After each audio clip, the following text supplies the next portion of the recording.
Charlotte Robinson had learned early that survival meant invisibility. 3 schools in 4 years had taught her that being the scholarship kid, the military brat, the only black girl in advanced placement, all of it meant keeping your head down and your fists to yourself. Northwood Academy would be different, she told herself. She'd fade into the background, ace her classes, and disappear into a college far from here. But Dan Tovar didn't do invisible. The star quarterback saw Charlotte the way entitled boys like him always saw girls like her, as something to conquer, diminish, possess. For 3 weeks, he circled like a predator testing its prey.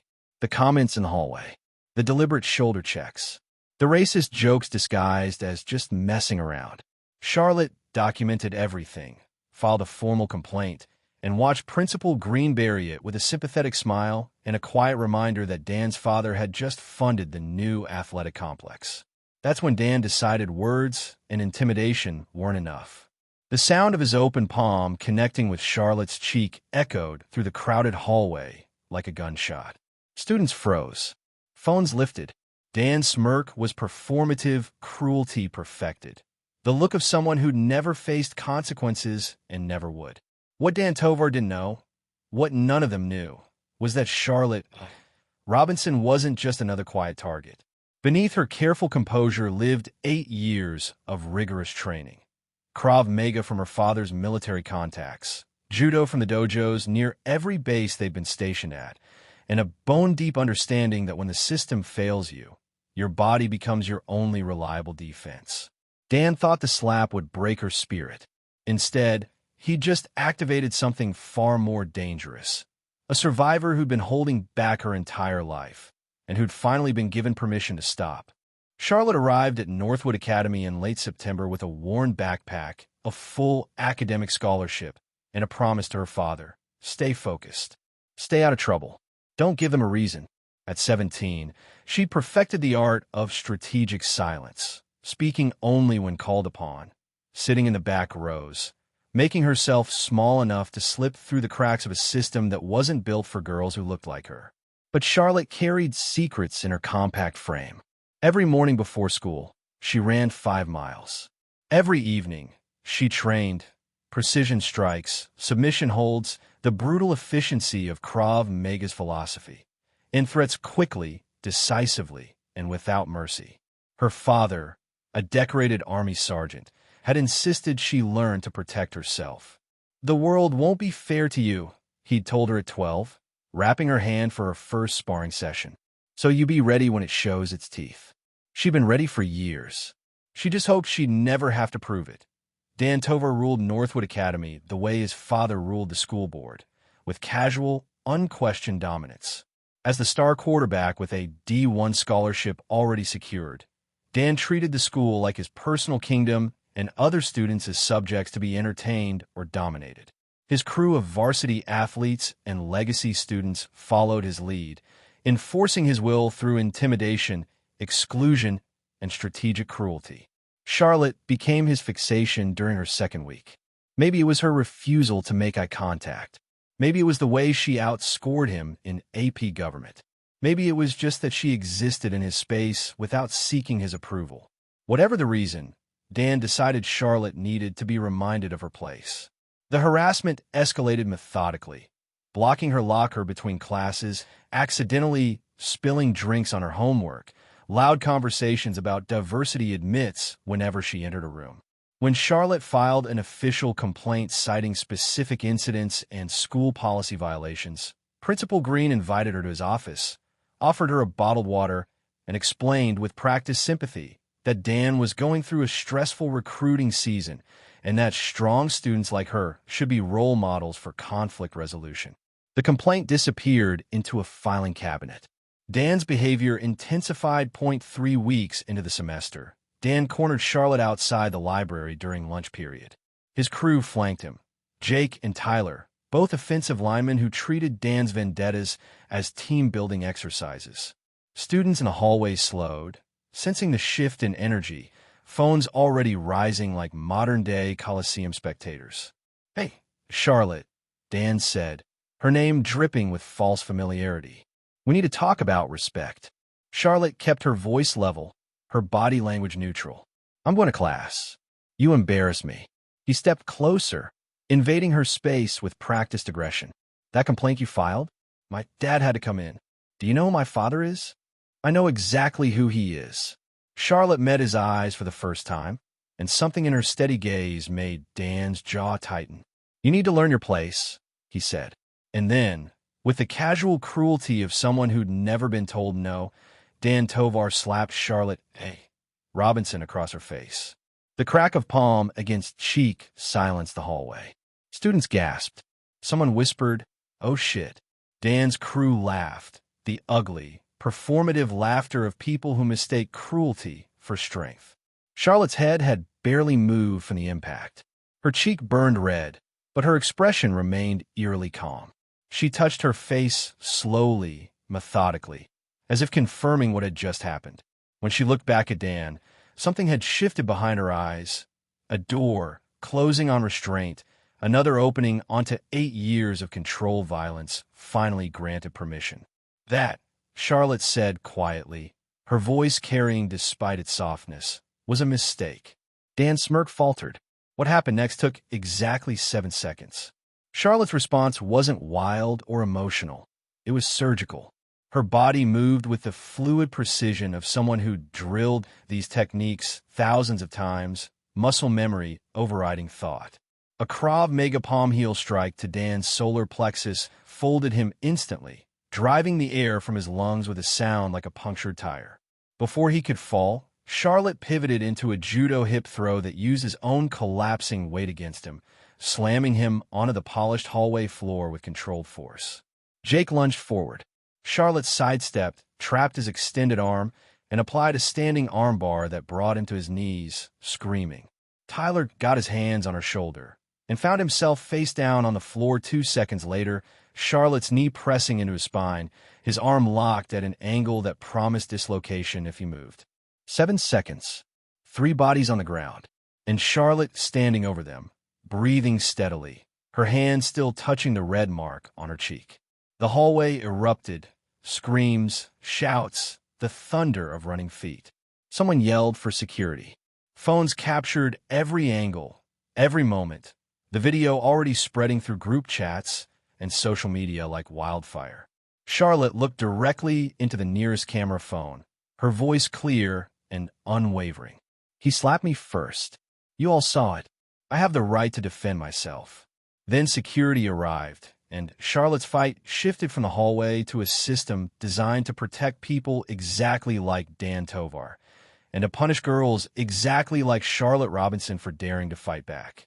If you want to see how Charlotte exposes the system that protected her bully, dismantles his power piece by piece, and transforms from invisible survivor into the leader of student resistance that changes everything, then you need to keep watching. This is the story of a girl who tried to disappear and instead became impossible to ignore.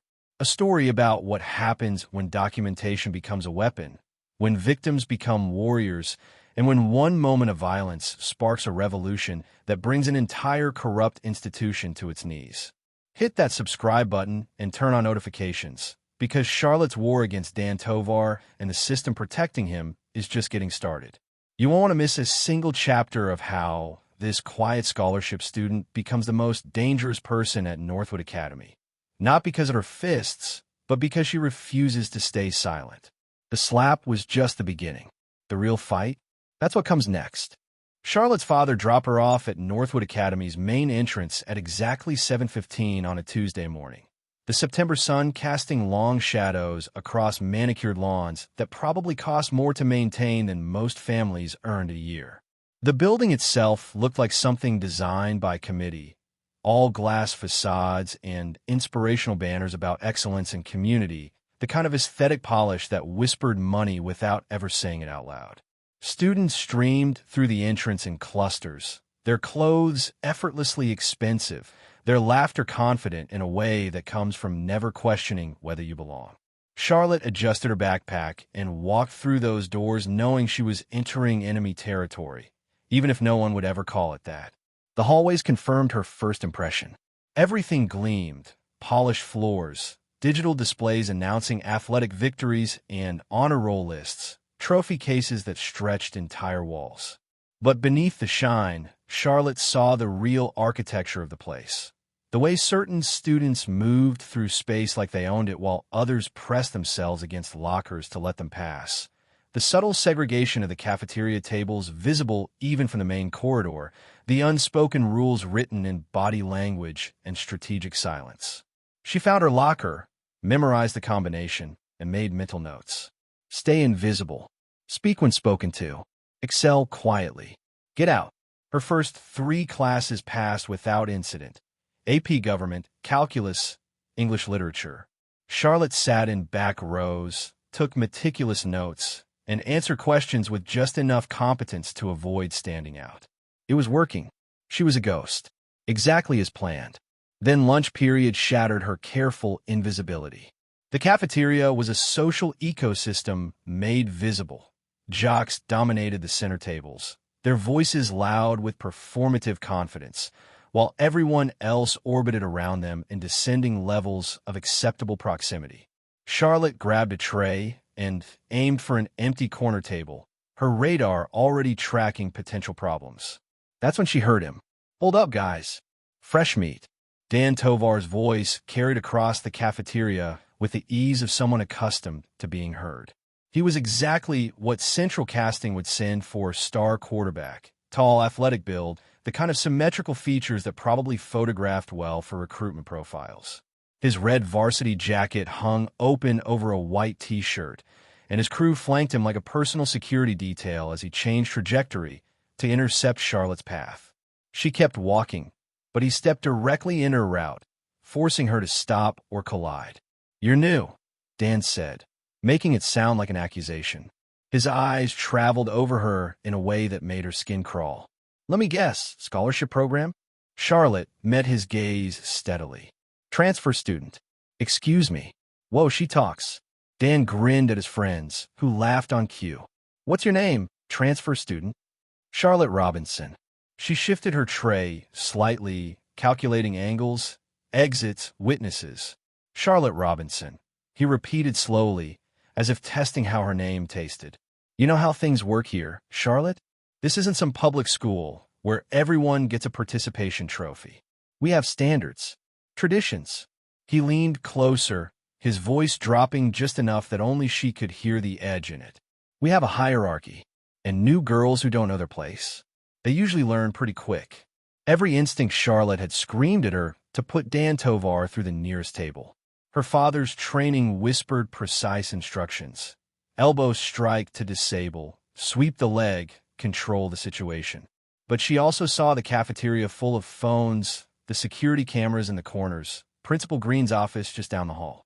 She saw the system that would call Dan spirited and her aggressive.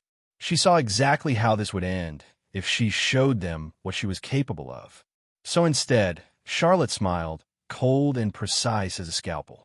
"I appreciate the orientation, Dan, but I'm here to study, not join your fan club.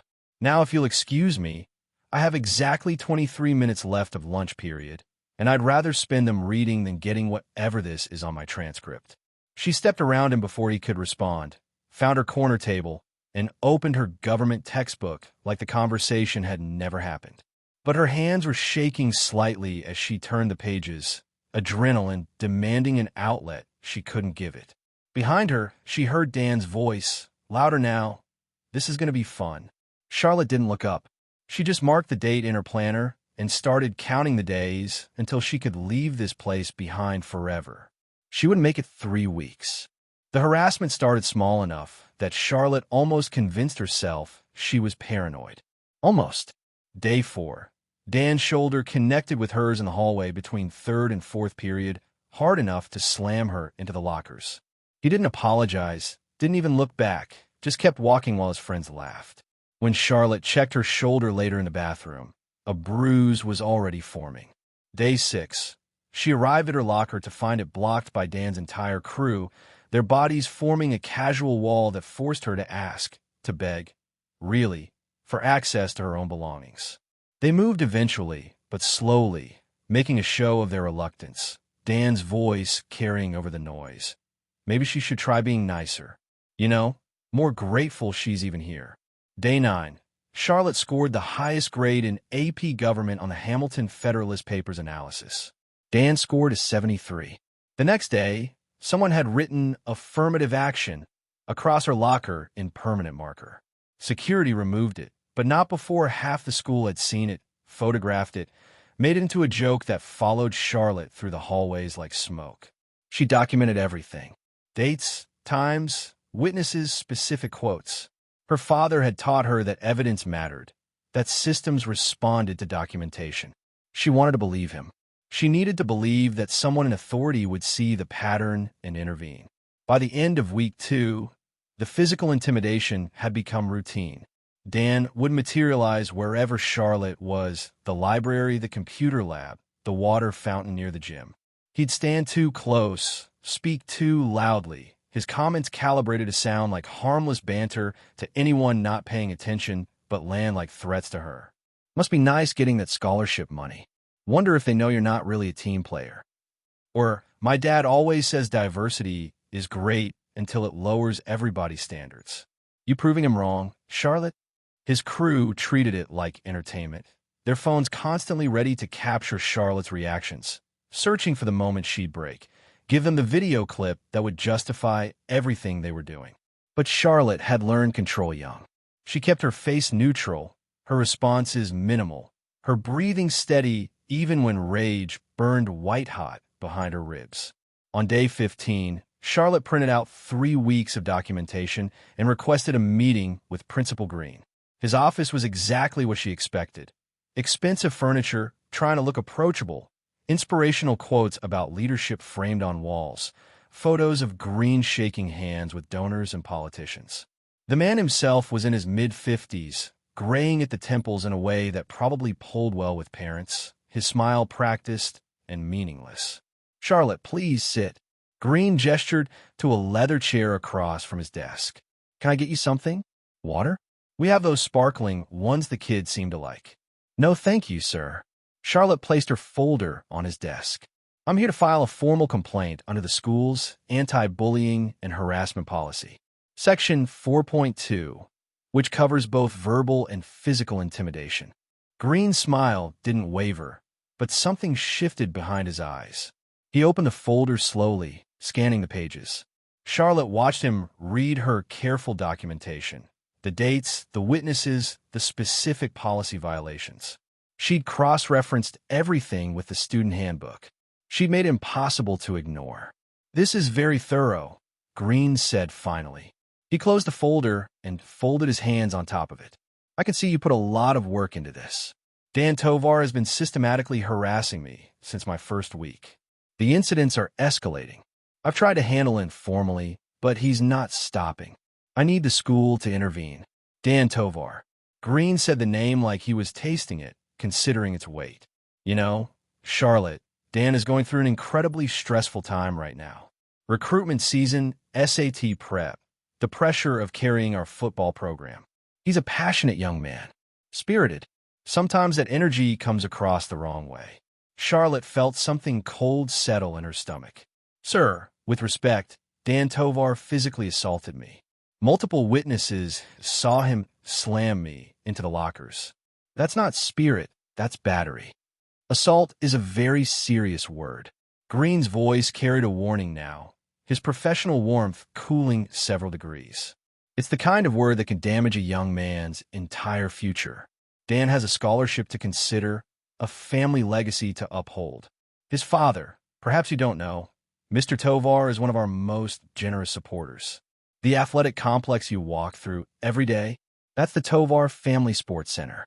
The computer lab where you study, Tovar Endowment. So money means he can do whatever he wants. That's not what I'm saying." Green leaned forward, his expression shifting into something he probably thought looked fatherly. "What I'm saying is that Northwood Academy is a community, Charlotte, a family, and families work through conflicts with grace and understanding. Strong students, students like you, clearly very intelligent, very capable, those students set an example. They don't escalate situations. They adjust. They find ways to coexist." Charlotte stared at him, understanding crystallizing like ice. "You're telling me to just accept it." I'm telling you that every school has a culture, and successful students learn to navigate that culture with maturity. Green picked up her folder and placed it in his desk drawer. I'll have a conversation with Dan. A gentle reminder about representing Northwood's values. But I also need you to consider how your own behavior might be contributing to this tension. Are you making an effort to fit in? To be part of the community? Sometimes newcomers can come across as standoffish, and that creates friction. I came across as standoffish. Charlotte repeated the words slowly, testing whether they sounded as insane out loud as they did in her head. So, when Dan slams me in a lockers, that's my fault for not being friendlier. I didn't say that. You just did. Charlotte stood, her chair scraping against the floor. You're not going to do anything. Green's expression hardened. Miss Robinson, I understand you're frustrated, but I'd encourage you to think very carefully about your tone. Northwood Academy has standards of conduct that apply to everyone, including how we speak to faculty and administration. I'm trying to help you here. I'm trying to teach you something valuable about how the world works. Charlotte looked at the man behind the desk, this gatekeeper of privilege, this protector of systems designed to shelter people like Dan Tovar while grinding down people like her. She thought about her father's advice, about working within institutions, about respecting authority. She thought about every carefully documented incident in that folder now locked in Green's drawer, disappearing into the same bureaucratic void that swallowed every complaint that threatened the comfortable order of places like this. Understand perfectly, sir, Charlotte said quietly. You've taught me exactly what I needed to know. She walked out of Green's office with her documentation gone and her illusion shattered. The school wasn't going to protect her. The system wasn't designed to protect her. She was on her own, just like she'd always been. And Dan Tovar, sensing the administration's blessing, was about to get so much worse. Charlotte just didn't know yet how much worse, or that when he finally crossed the line she'd been carefully holding, everything she'd been restraining would come flooding out in 7 seconds of controlled violence that would change both their lives forever. The collision was coming, and there would be no going back. The library was Charlotte's sanctuary, the one place at Northwood Academy where she could almost forget she was under siege. Third period study hall, rows of computers humming quietly, the smell of old books and carpet cleaner, silence enforced by Mrs. Chen's legendary glare. Charlotte had claimed a corner workstation and spent the hour refining her history project, a 20-page analysis of systemic oppression in Jim Crow America that was probably more pointed than her teacher expected. She didn't hear Dan approach until a shadow fell across her keyboard. Working hard, his voice shattered the library quiet. Mrs. Chen looked up sharply from the circulation desk, but Dan's smile was all innocence. Just checking on my classmate, Mrs. Chun. School spirit. Charlotte saved her document, her fingers already moving to protect 3 weeks of research. What do you want, Dan? Heard you went crying to Green about me. Dan leaned against her desk, deliberately knocking her notebooks to the floor. That was disappointing, Charlotte. Thought you were tougher than that. Pick those up. Or what? Dan's hand moved toward her laptop. You gonna file another complaint? Write another essay about how hard your life is. Charlotte's hand shot out, catching his wrist before he could touch her computer. Her grip was precise, controlled, applying just enough pressure to make him feel the strength behind it. Don't. Dan's eyes widened slightly, then narrowed with something ugly. He yanked his arm back and grabbed the can of Coke sitting on her desk, her Coke from her lunch. You know what? I think your project needs some editing. He raised the can toward her laptop. Charlotte moved. Years of judo drills compressed into pure muscle memory. She pivoted out of her chair, her leg sweeping low in an osotogari, a major outer reap that caught Dan's ankle at exactly the wrong moment in his weight transfer. His body's physics betrayed him. The sweep didn't just trip him. It used his own aggressive momentum as a weapon. Dan's feet left the ground, his arms windmilling as the full can of Coke flew from his hand, and then he crashed backward onto the library floor with a sound like thunder. The Coke can hit the carpet and exploded, spraying brown liquid across Dan's face, his precious varsity jacket, his designer sneakers. He lay there gasping, soaked and stunned, trying to process how he'd ended up on his back while Charlotte stood over him, completely dry, completely composed. The library erupted in gasps and barely suppressed laughter. "You tripped," Charlotte said clearly, her voice carrying. "You should be more careful." Dan scrambled to his feet, coke dripping from his hair, his face turning the color of a sunburn. "You bitch! Is there a problem here?" Mrs. Chun materialized between them, her presence small but absolute. "She attacked me."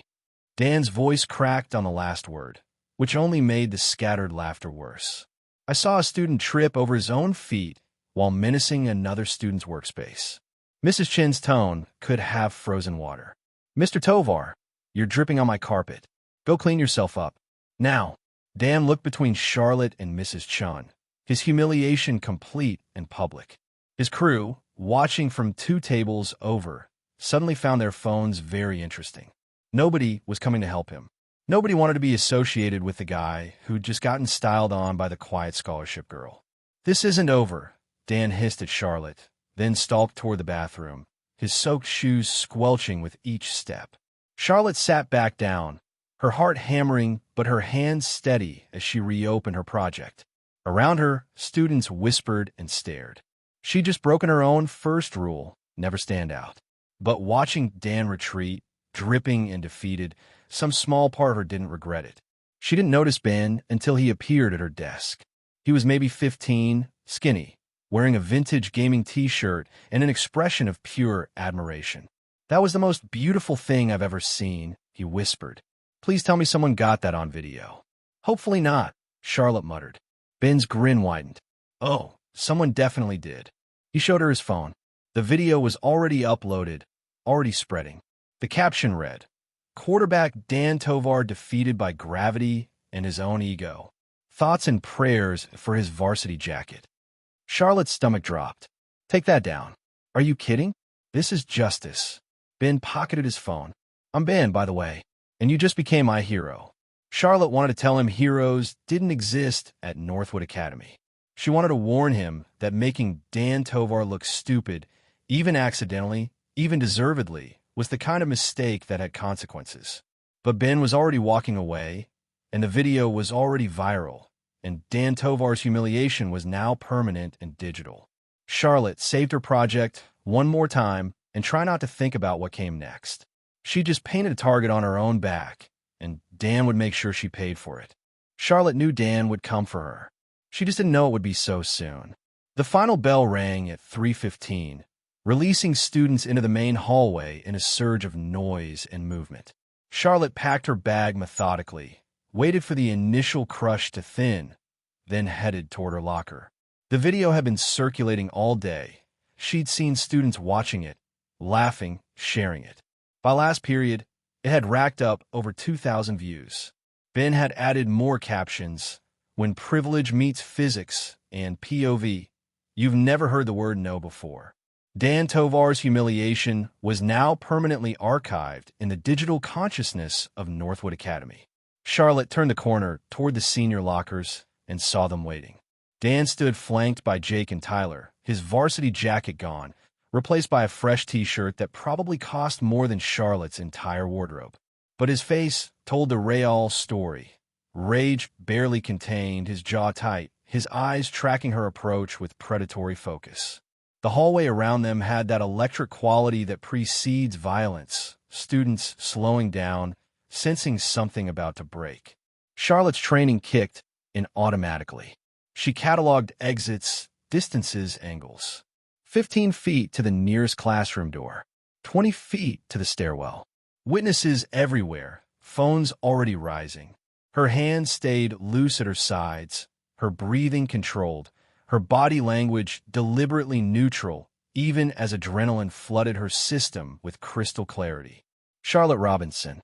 Dan's voice carried across the hallway, making her name sound like an accusation. "We need to talk." "I'm going home, Dan." Charlotte kept walking toward her locker, refusing to stop, refusing to give him the confrontation he wanted.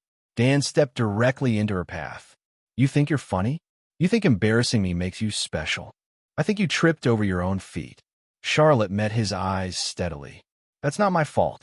That video has been seen by every recruiter I'm trying to impress." Dan's voice rose, losing the careful control he usually maintained. "Do you understand what you did?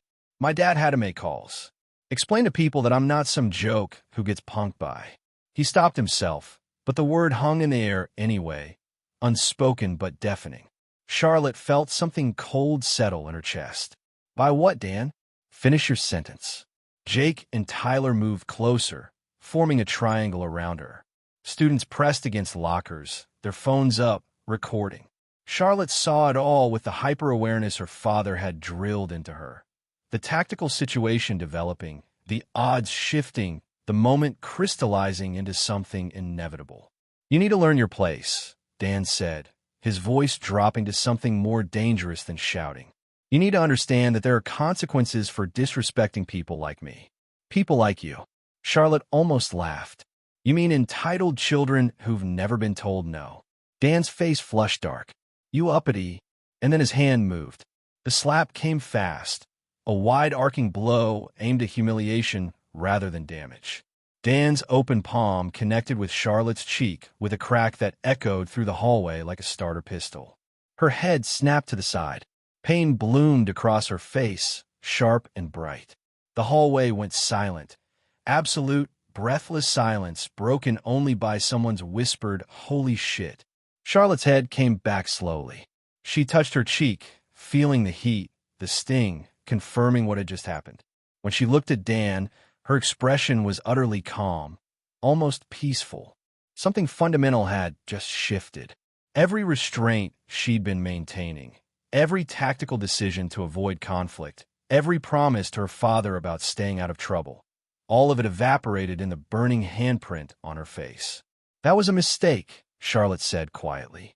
Dan smirked, confident in his physical superiority, in his backup, in the system that had always protected him. "What are you going to do about?" Charlotte moved. Her father's training compressed 8 years into 7 seconds of devastating efficiency. The Krav Maga palm heel strike came from her hip, rotating through her core, every muscle in her body channeling force into the heel of her palm as it drove into Dan's solar plexus. The impact folded him like paper, driving air from his lungs in an explosive gasp. Before his body could process the shock, Charlotte pivoted into a hip throw that used his collapsing weight as momentum, slamming him onto the polished floor with control violence. Dan hit hard. The sound of his body striking tile silenced the already quiet hallway. Jake lunged forward, his linebacker instincts overriding thought. Charlotte sidestepped his tackle with minimal movement, caught his extended arm, and applied a standing armbar that brought him to his knees. The joint lock was textbook perfect, pressure applied to the elbow's natural breaking point, forcing compliance without requiring strength.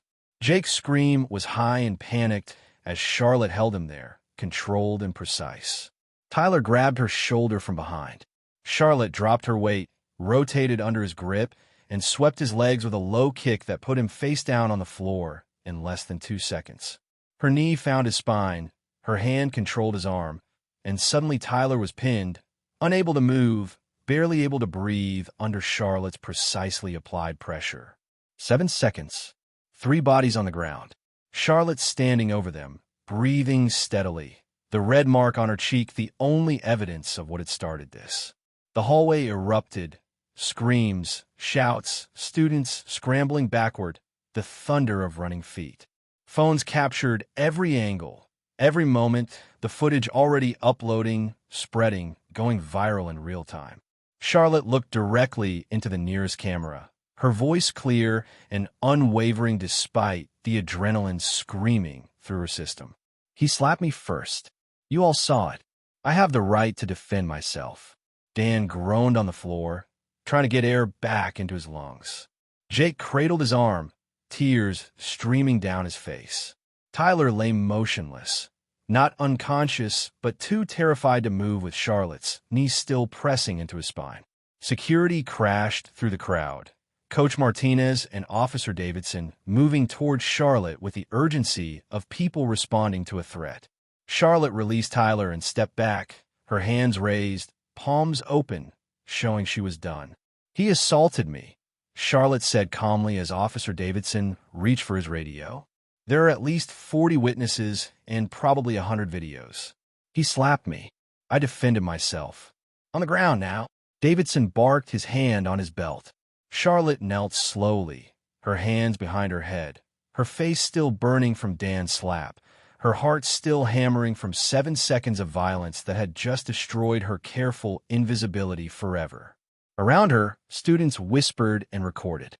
Dan Tovar lay gasping on the floor, his untouchable power shattered as completely as Charlotte's hope of staying invisible. The war she'd been trying to avoid had finally begun, and there was no going back. The suspension letter arrived via email at 9 p.m. that same night, while Charlotte sat at her kitchen table with an ice pack pressed to her still-burning cheek. Indefinite suspension pending investigation into violent assault of multiple students. No mention of Dan's slap. No reference to self-defense. Just clinical language that painted Charlotte as a threat to student safety. Her father read the email twice, his jaw working silently, that particular stillness that came over him when he was controlling rage. Sergeant Marcus Robinson had survived 2 tours in Afghanistan and taught his daughter everything she knew about fighting. He'd also taught her about systems, about chains of command, about how institutions protected themselves. "They're going to bury you," he said finally. "You know that, right?" Charlotte nodded, too tired to speak. "Principal Green called me 3 times this afternoon. Very concerned, very regretful. Kept mentioning Dan Tovar's father, how respected he is, how generous to the school." Marcus set down his phone. "He never once asked if you were okay." "I'm fine." "You're not fine. You're suspended, probably facing assault charges, and they're about to control the entire narrative." Marcus pulled out the chair across from her and sat. "But here's what they don't understand about you, baby girl. You didn't fight back because you're violent. You fought back because you're done being their victim." Tears burned behind Charlotte's eyes, but she refused to let them fall. "So here's what happens next," Marcus continued, his voice taking on that command tone she'd heard her entire life. "You fought the bullies. Now you fight the system. And you don't fight them alone. You find the others. The witnesses. The ones who've been documenting what Dan Tovar really is. Because I guarantee you, there's video evidence of that slap, and Principal Green is working right now to make it disappear." Charlotte thought about the phones, the dozens of students recording. They can't scrub everything. They'll try. Marcus reached across and squeezed her hand. "So you make sure they can't." The first message came through Instagram at midnight. Charlotte almost ignored it.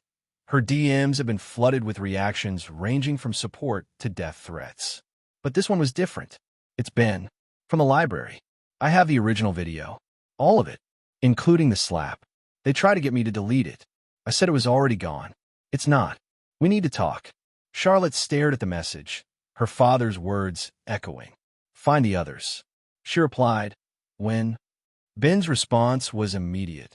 "Tomorrow. Coffee shop on Brennan Street. 10 a.m. And Charlotte? I'm not the only one. There are more of us." They met at a corner table in the Daily Grind, a deliberately generic coffee shop far enough from Northwood Academy to feel safe.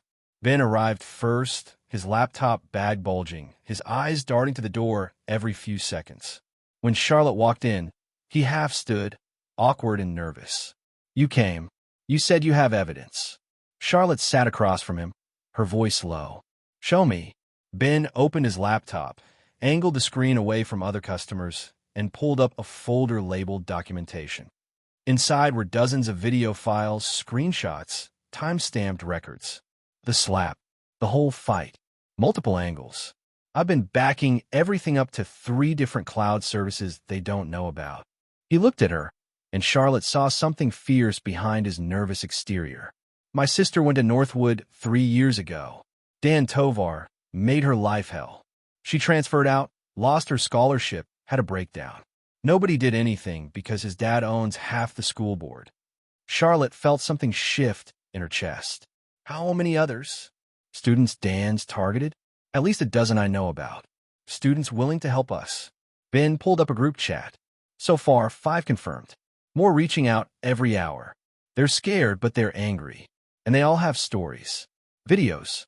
Evidence that Principal Green has been burying complaints for years. They want revenge. They want justice, Ben corrected.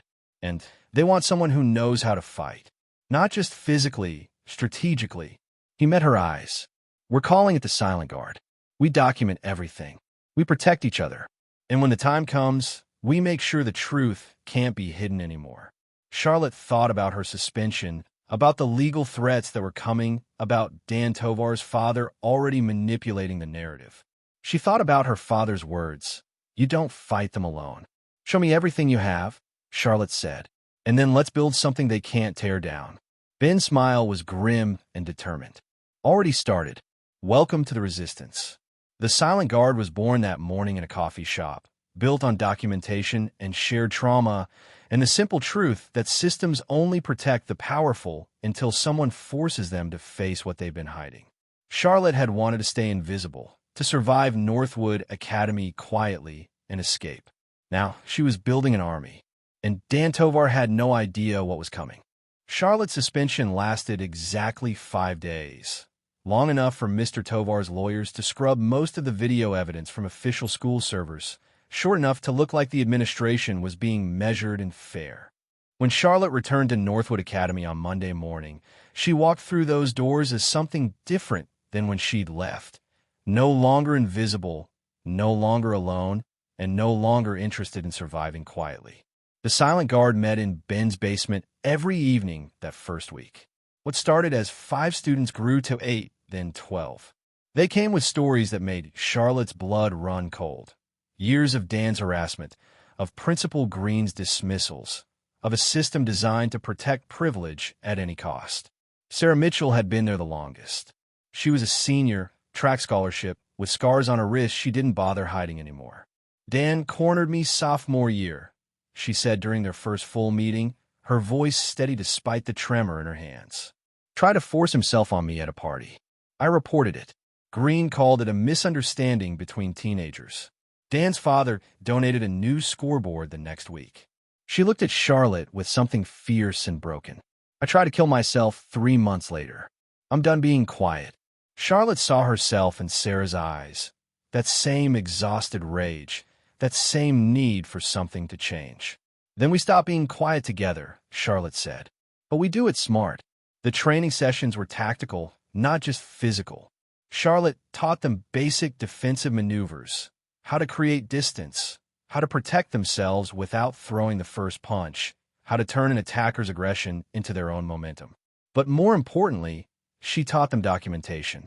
Your phone is your most powerful weapon, Charlotte explained, demonstrating to the group gathered in Ben's basement. Not for posting, for evidence. Multiple angles, clear audio, timestamps, cloud backups to accounts they can't access. We're not building a social media campaign. We're building a legal case that can't be dismissed. Ben had created an encrypted shared drive, protected behind passwords and 2-factor authentication. Every incident went into the archive. Dan's harassment, Green's dismissals, the pattern of institutional protection that stretched back years. They cataloged everything with the precision of prosecutors building RICO cases. Our core strategy is simple, Charlotte told them during their third meeting, her voice carrying the authority her father had taught her. We don't retaliate. We don't escalate. We document. We protect each other. And when they come for us, and they will come for us, we end it with evidence so comprehensive they can't hide anymore. The first test came on Charlotte's 3rd day back. Dan Tovar returned from his own brief suspension with a point to prove. He found Charlotte in the hallway after 2nd period, his crew flanking him, his confidence restored by his father's lawyers and Green's protection. Students immediately started recording, but now half of those phones belonged to the Silent Guard, capturing angles Dan didn't see. Audio he didn't know was being collected. Heard you've been making friends, Dan said, stepping into Charlotte's path. That's cute. You think having some loser followers makes you untouchable. Charlotte didn't respond, didn't engage. She simply adjusted her backpack and moved a step around him. Ben and Sarah materialized nearby, their phones up, documenting. Dan grabbed Charlotte's arm. She used the exact technique she'd taught them. A simple wrist rotation that broke his grip without striking, a step backward that created distance. her voice calm and clear. "Don't touch me, Dan. That's assault, and you're being recorded from 4 different angles right now." Dan's eyes darted to the phones, to the students watching with something new in their expressions. Not fear anymore, but attention. Witness attention. Documentation attention. His hand dropped. "This isn't over," he muttered. "It will be," Charlotte replied quietly. Eventually, the encounters continued throughout the week, each one documented, each one ending with Dan retreating when he realized how many cameras were watching. His crew started to fracture. Jake still followed him, but Tyler had gone quiet, uncomfortable with the new dynamic. Other students, emboldened by the silent guard's presence, started standing up to smaller acts of bullying, recording confrontations, refusing to be intimidated. By Friday, the culture at Northwood Academy had shifted just enough to be noticeable. Dan still controlled territory, still had power, but it was eroding. Students who'd spent years walking on eggshells around him were learning to document his behavior instead of enabling it. During their weekly meeting, Ben pulled up the archive. 43 separate incidents documented this week. 27 involved Dan directly. All time-stamped, all backed up, all admissible as evidence. We're building something they can't ignore. Sarah leaned forward, studying the files. "How long until we have enough to take this public? To force the administration to act?" Charlotte considered the question, weighing strategy against urgency. "We need a moment that forces confrontation. Right now, we're controlling the narrative through documentation. But eventually, Dan's going to escalate. His power is slipping, and desperate people make mistakes. When he does, we make sure every camera is watching and every file is backed up somewhere they can't reach. And if he comes after one of us directly," Ben asked. "Then we protect each other," Charlotte said simply. "The way no one protected Sarah. The way no one protected Ben's sister. We don't run anymore. We don't hide. We document everything. And when the moment comes, we make sure the truth is so undeniable that even Green and Tovar can't bury it." The silent guard nodded, their faces reflecting the same determined exhaustion Charlotte felt. They were building something unprecedented at Northwood Academy. A student-led resistance armed not with violence, but with evidence, not with retaliation, but with documentation, so comprehensive it would become impossible to ignore. What none of them knew yet was how soon Dan would provide that moment of confrontation, or how brutally it would force everything into the open. The collision was still coming, building pressure like a storm system moving slowly toward shore. And when it finally broke, the silent guard would be ready to document every second of Dan Tovar's destruction. The email came on a Thursday morning, marked urgent and sent to every student account. Mandatory Unity Rally, Friday, 2 p.m. Attendance required, celebrating community and share values. Principal Green's digital signature sat at the bottom, but everyone knew whose idea it really was. Mr. Tovar had finally made his move. Charlotte read the message 3 times, her tactical mind parsing the language, recognizing the strategy. Unity, community, share values. All code words for shut up and accept your place. The timing was deliberate, too. Friday afternoon, end of the week, maximum student attendance, perfect for the carefully curated photos and press releases that would show Northwood Academy as a harmonious institution where recent misunderstandings had been resolved through dialogue and respect. Ben's text came through minutes later. "This is a trap," Charlotte replied. "I know. Emergency meeting. Tonight." The silent guard gathered in Ben's basement at 7, their faces reflecting the same grim recognition. Sarah paced near the back wall, her energy barely contained. "They're going to parade us out there like everything's fine. Like Dan hasn't spent years terrorizing students. Like Green hasn't been covering for him since forever." "It's damage control," Charlotte said, studying the rally announcement on her phone. "Mr. Tovar is losing influence. Parents are asking questions. Our documentation has been circulating quietly. This rally is their way of taking back the narrative. Show everyone that Northwood is united, functional, that Charlotte Robinson was just one troubled student who disrupted an otherwise perfect system. So we don't go." Ben suggested. We refuse to participate in their propaganda. No. Charlotte's voice was sharp, decisive. We go. All of us. Because they're giving us exactly what we need. The room went silent, confused. Charlotte stood, moving to the whiteboard where Ben had mapped their documentation strategy. Think about it. Mandatory attendance means every student will be there. Media might be invited to showcase their healing community. It's a stage, their stage, but we can use it. They want to control the narrative? We force the truth into the open where they can't scrub it, can't bury it, can't pretend it doesn't exist. Ow! Sarah's voice was tight with skepticism. We document everything. Multiple cameras, live streams to accounts they can't access.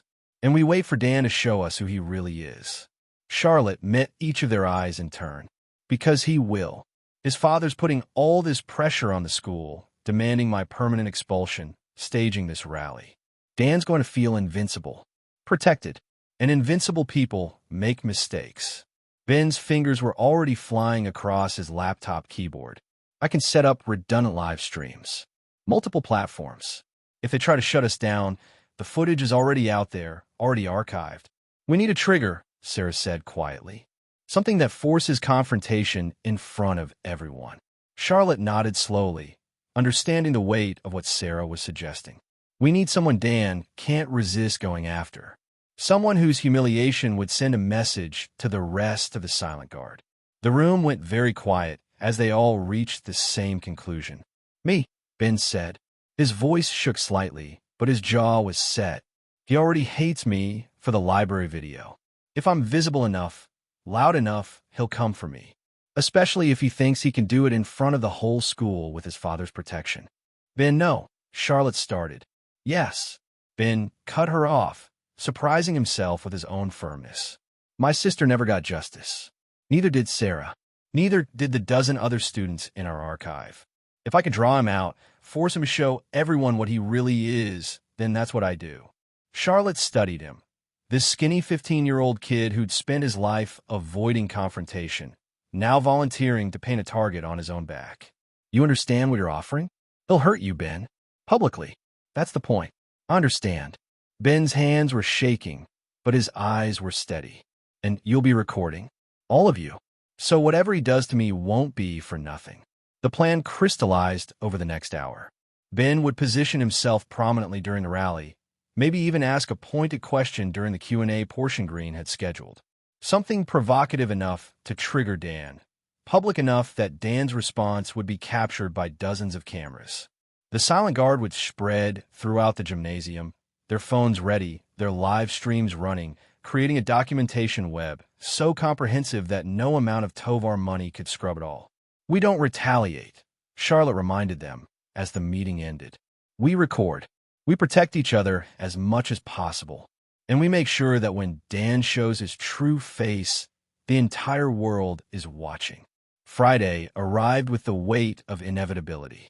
The gymnasium was decorated with banners about unity, respect, community, all the words institutions used when they wanted to avoid accountability.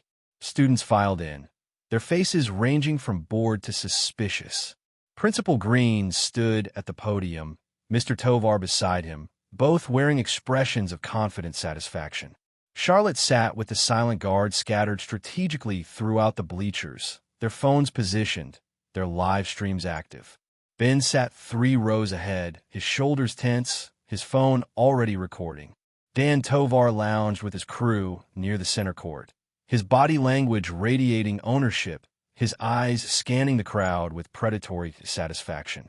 Green's speech was exactly what Charlotte expected. Platitudes about moving forward, about learning from misunderstandings, about the Northwood family. He never mentioned Charlotte by name, never acknowledged Dan's history of violence, never addressed any of the complaints that had been filed and buried over the years. It was institutional gaslighting performed with a smile. Then came the Q&A portion. Ben's hand shot up. Charlotte's heart hammered as Green reluctantly called on him. Ben stood, his voice carrying across the gymnasium with surprising strength. Principal Green, you mentioned learning from misunderstandings. Does that mean the school will finally address the pattern of bullying complaints against Dan Tovar that have been dismissed over the past 3 years? Because I have documentation. He never finished the sentence. Dan was moving before Green could respond, his face flushed with rage, his crew following. He crossed the gymnasium floor in long strides, students scrambling out of his way, phones rising everywhere to capture what happened next. "You little shit," Dan snarled, grabbing Ben by his shirt and yanking him down from the bleachers. Ben stumbled, fell, and Dan's foot caught him in the ribs before anyone could intervene. The gymnasium erupted. Screams, shouts, the chaos of hundreds of students reacting at once. Charlotte was already moving, pushing through the crowd, but Dan had been on the ground now, his hands around Ben's collar, shaking him like a rag doll. "You think you can embarrass me?" Dan's voice carried even over the chaos. "You think your little videos matter? My father owns this school." And every phone in the gymnasium was recording. The trap had been sprung. Dan Tovar was showing everyone exactly who he was, broadcast live, documented from 40 different angles, his mask finally and completely torn away. Charlotte reached them just as security started moving. The final confrontation was seconds away, and this time, the whole world was watching. Charlotte didn't shout, didn't announce herself. She simply closed the distance between her and Dan with the efficient movement of someone who'd trained for exactly this moment, grabbed his arm mid-swing, and applied a wrist lock that made him release Ben with a yelp of pain.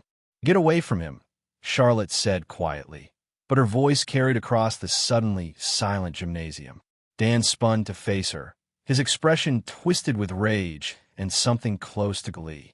"There she is. The hero. You just assaulted me again, Charlotte. In front of everyone. My dad's lawyers are going to destroy you. I stopped you from beating a kid half your size." Charlotte positioned herself between Dan and Ben, who was scrambling backward, his ribs screaming, but his phone still recording. "That's called intervention. That's called assault." Principal Green's voice boomed from the podium, but he made no move to approach. Mr. Tovar stood beside him, phone already to his ear, no doubt calling his lawyers, his police connections, every lever of power he could pull. The gymnasium descended into chaos. Students were screaming, some trying to rush the exits, others pressing forward to get better angles with their phones. Dan's crew moved to flank Charlotte, but the silent guard materialized, Sarah and 3 others forming a protective semicircle, their cameras up, documenting everything. "Everyone back." Officer Davidson pushed through the crowd, his hand on his belt, his backup rushing through the gymnasium doors. But the situation was already spiraling beyond any one security guard's control. Dan saw the chaos as opportunity. While Davidson's attention was divided, Dan lunged at Charlotte with everything he had. Not the calculated cruelty of a bully, but the desperate violence of someone watching their untouchable status crumble in real time. His first punch came fast and dirty, aimed at Charlotte's face. She slipped it, but his follow-up caught her shoulder, spinning her slightly. Dan pressed the advantage, throwing wild haymakers with the full weight of his linebacker build behind them. One connected with her ribs, driving air from her lungs. Another glanced off her cheekbone, opening a small cut that immediately started bleeding. "I'm going to end you," Dan roared, his carefully maintained image completely shattered. This was who he'd always been beneath the varsity jacket and donor family name. Violent, entitled, willing to destroy anything that challenged his dominance. Charlotte absorbed the hits, let him overextend, let his rage make him sloppy. Her father's voice echoed in her memory. "Control beats rage every time. Let them burn themselves out, then finish it." Dan threw a massive overhand right, putting everything into it. Charlotte sidestepped, and his momentum carried him forward into empty space. Before he could recover, Charlotte's Krav Maga training took over. A devastating elbow strike to his temple that rattled his brain, followed by a judo hip throw that used his own stumbling weight as momentum. Dan hit the gymnasium floor hard, the impact echoing even over the chaos. He tried to get up, his pride refusing to accept defeat. Charlotte didn't give him the chance. She dropped her knee into his back, controlled his arm with a submission hold that made him scream, and applied just enough pressure to make it clear she could break it if she wanted to. "Stay down," Charlotte commanded, her voice barely winded despite the fight. Blood dripped from her cheekbone onto Dan's varsity jacket, staining the pristine red fabric. Dan struggled once more, then went limp, either unconscious from the elbow strike or surrendering to the pain of the joint lock. His face pressed against the gymnasium floor, his untouchable armor shattered as completely as Charlotte's hope of avoiding this moment had been weeks ago. The gymnasium went silent except for the sound of dozens of phones recording, live streaming, documenting every second of Dan Tovar's absolute defeat. Then Officer Davidson was on Charlotte, yanking her arms behind her back with unnecessary force, metal handcuffs biting into her wrists. "You're under arrest for assault, battery, and inciting a riot." She was defending herself. Sarah's voice cut through the chaos. "We have it all on video. He attacked her first. Everyone get back," Davidson shouted, manhandling Charlotte toward the gymnasium exit while his backup called for ambulances for both Dan and Ben. Charlotte didn't resist. She let them parade her past hundreds of students, past Principal Green, whose face had gone pale, past Mr. Tovar, who was already shouting into his phone about pressing charges. She kept her head up, her expression calm despite the blood on her face and the pain in her ribs. As they pushed her through the gymnasium doors, she caught Ben's eye. He was sitting up now, battered but conscious, his phone still recording, his expression fierce with vindication. Sarah stood beside him, her own phone capturing every second of Charlotte's arrest, uploading it to servers Mr. Tovar's money couldn't reach. The narrative Mr. Tovar had tried to craft, Charlotte Robinson as violent aggressor, Dan as victim, was being contradicted in real time by 47 separate video angles, 6 live streams, and documentation so comprehensive that no lawyer could scrub it all.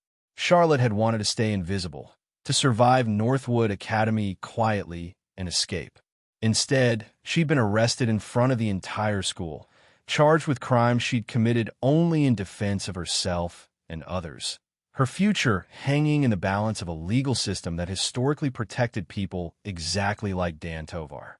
But as they loaded her into the police car, Charlotte felt something unexpected. Not fear, but certainty. The fight was over. Now came the war. And this time, the truth was armed with evidence that couldn't be buried, broadcast to thousands who couldn't be silenced, and supported by allies who refused to disappear. Dan Tovar had spent years believing his father's power made him untouchable. He was about to learn how wrong he'd been. The arraignment happened 72 hours after Charlotte's arrest. She sat in juvenile court wearing the same clothes her father had brought to the police station, her wrists still bearing faint marks from the handcuffs, her cheekbone bruised purple from Dan's punch. Across the aisle, Dan Tovar sat with his father and a legal team that probably cost more than most people earned in a year. Charlotte's lawyer was a woman named Rebecca Chun, former public defender turned civil rights attorney, someone her father had found through his military connections. She was small, fierce, and the first person besides Charlotte's father who'd looked at the charges and called them exactly what they were: retaliation. "They're charging you with inciting a riot, assault, and battery," Chin had explained during their first meeting. "All of it designed to paint you as the aggressor. The Tovars want you convicted, expelled, and branded as violent, so no one questions their narrative." She'd leaned forward, her expression hardening. "So we're going to give them a trial they'll never forget." The prosecution opened with their carefully constructed fiction: Charlotte Robinson as troubled new student, Dan Tovar as victim of unprovoked violence, the rally as peaceful event destroyed by her aggression. They presented security footage carefully edited to show only Charlotte's intervention, not Dan's attack on Ben. They called witnesses who testified to Charlotte's threatening presence and history of violence. Then Chin stood up, pulled out her tablet, and smiled. "Your Honor, the defense would like to submit evidence." 47 separate video recordings from the incident in question, all time-stamped, all unedited, all uploaded to independent cloud servers beyond the school's control. She projected the first video onto the courtroom screen. Let's start with what actually happened. The courtroom watched Dan Tovar drag Ben from the bleachers. Watched him kick a defenseless student. Watched him scream, "My father owns this school." Watched Charlotte intervene only after Dan had already committed assault. The videos played one after another, each angle reinforcing the truth the Tovars had tried to bury. But Chin wasn't finished. These recordings are part of a larger archive compiled by students over the past 3 years. The Silent Guard, a student organization formed because Northwood Academy's administration consistently failed to protect victims of harassment and assault. She pulled up Ben's encrypted files, 3 years of documentation appearing on screen. Dan Tovar has 17 separate assault complaints filed against him. Principal Green dismissed every single one. Mr. Tovar's lawyers objected, loudly and desperately, but the evidence kept coming. Sarah's testimony about her assault and suicide attempt. Ben's sister's medical records from her breakdown. 12 other students, all with documented complaints that had been buried, all willing to testify now that someone was finally listening. The prosecution's case collapsed like a house built on sand. By the 3rd day of trial, Dan's lawyers were negotiating plea deals. By the 5th day, the local news had picked up the story, not about Charlotte's violence, but about systemic protection of privileged students and institutional failure to address harassment. The verdict came down on a Tuesday morning. Dan Tovar, guilty of assault and battery, sentenced to 18 months in a youth diversion program, mandatory counseling, community service, and a permanent record that would follow him forever. His football scholarship was revoked. His untouchable status was destroyed. Charlotte's charges dismissed with prejudice. Self-defense. The judge spent 20 minutes excoriating the school administration for bringing charges against a victim who'd been forced to protect herself and others. But the real consequences came after the trial ended. Principal Green resigned within a week, facing investigations from the school board and potential civil rights lawsuits. Mr. Tovar's influence evaporated as parents demanded accountability and transparency. The school board, desperate to avoid further scandal, implemented comprehensive anti-bullying policies with teeth, mandatory reporting, independent investigations, and protections for students who came forward. Charlotte returned to Northwood Academy for her final semester as something she'd never wanted to be, visible. Students stopped her in hallways to thank her. Teachers who'd ignored Dan's behavior for years suddenly found their voices to apologize. The Silent Guard grew from 12 students to over 50, their documentation protocols adopted officially by the school's new Student Safety Office. Ben graduated with honors and a full scholarship to MIT, where he planned to study cybersecurity. Sarah got into her first-choice college with an essay about survival, resistance, and finding her voice. The other members of the Silent Guard scattered to universities across the country, each carrying the knowledge that systems could be changed, that documentation was power, that silence was a choice they'd never make again. Charlotte graduated in June, valedictorian despite everything, her speech short and pointed. Justice isn't given. It's taken by people brave enough to document the truth and refuse to be silenced. We weren't supposed to win, but we did it anyway. Her father stood in the audience, tears streaming down his face, as proud as she'd ever seen him.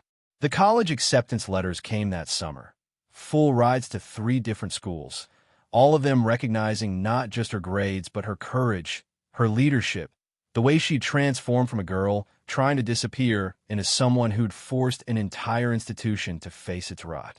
Charlotte chose the one farthest from Northwood Academy, ready to finally claim the quiet life she'd wanted. But she knew now that some things mattered more than invisibility. Some fights were worth having. And sometimes the people trying hardest to stay hidden were exactly the ones the world needed to see. Dan Tovar spent his 18th birthday in a youth facility, his father's money unable to buy his way out, his carefully constructed future demolished by 7 seconds of violence he'd provoked and 47 videos he hadn't known were recording. Charlotte A. Robinson spent hers packing for college, her cheek fully healed, her scars all internal, her legacy written in policy changes and empowered students and a system that would never again dismiss a complaint without consequences. She wanted to survive Northwood Academy quietly. Instead, She'd burned it down and rebuilt it better. And that, she decided as she closed the final box of her belongings, was justice enough.